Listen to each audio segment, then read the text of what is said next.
Vouloir aider les autres, c'est ma vocation, ça, là. J'ai décidé ça, j'avais 8 ans. J'ai décidé, moi, de faire un médecin, j'avais 8 ans. Pourquoi? Parce que je trouvais que le mot souffrant autour de moi, ça n'avait pas de bon temps. J'ai jamais abandonné après. J'ai toujours voulu faire ça.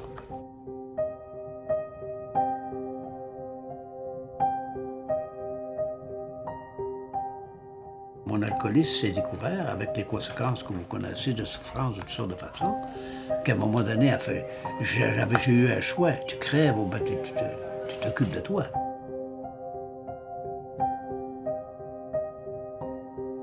À travers les étapes, il y en a une. La 12e étape. Transmettre ce qu'on a reçu.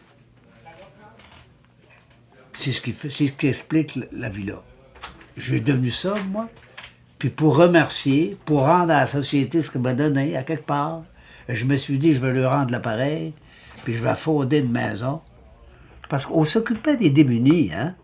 Toutes les démunis, tout le monde était là, faisait la charité. Mais les gens qui étaient au travail, qui souffraient d'alcoolisme, ils n'avaient pas d'aide à nulle part. Ils étaient prêts avec la porte blanche, puis personne ne les aidait. Alors c'est la raison fondamentale pourquoi j'ai dit, je vais ouvrir une maison pour les travailleurs qui souffrent d'alcoolisme. Des familles qui n'ont pas d'alcooliques, qui traînent à quelque part, là, qui ne connaissent pas ça du tout. Je crois pas ça, moi. Moi, j'ai été élevé dans la Ouate, je suis plus vieux d'une famille de 14 enfants. Il n'y a jamais eu d'alcool dans la maison chez nous, jamais eu de mauvais coups, jamais eu de jugement, jamais eu de police, il n'y a jamais rien eu. Puis moi, j'ai fait un alcoolique, les 13 autres ne boivent pas. Je sais que c'est quoi le problème de l'alcoolisme? C'est la perte de contrôle. C'est le désordre émotif. Que l'individu en question ne peut pas supporter, puis il va consommer pour s'évader. Il se sort de la problématique de son problème émotif. Là-dessus, tu ne te trompes pas, il est là partout, c'est tous les alcooliques. Mais l'entourage, ils savent pas tout le temps comment faire. La plupart du temps, ils ne savent pas. Mais ils savent mauditement bien qu'il y a une solution, par exemple. Il y a assez de sobriété aujourd'hui dans la société pour que les gens le savent.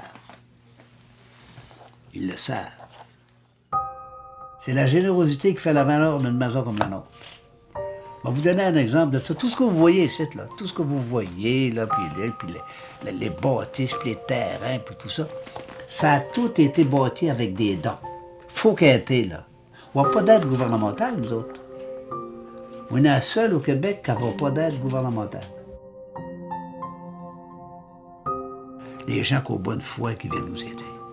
Parce que c'était une grosse problématique, la toxicomanie. C'est gros. Elle conduit au suicide, la toxicomanie. De toute façon, la consommation, c'est une façon de se suicider. Pour un toxicomane.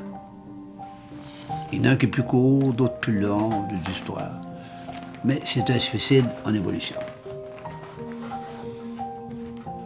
Moi, si quelqu'un ne peut pas payer, je vais travailler avec lui pour qu'il trouve un moyen. Pour se faire soigner. C'est sûr que nos résultats sont corrects, ça je suis convaincu, mais j'aimerais les avoir meilleurs. On injecte de l'argent dans le suivi pour avoir des meilleurs résultats, que notre clientèle soit plus confortable. Pour améliorer notre situation, et du personnel, et de nos malades, on a besoin des sous.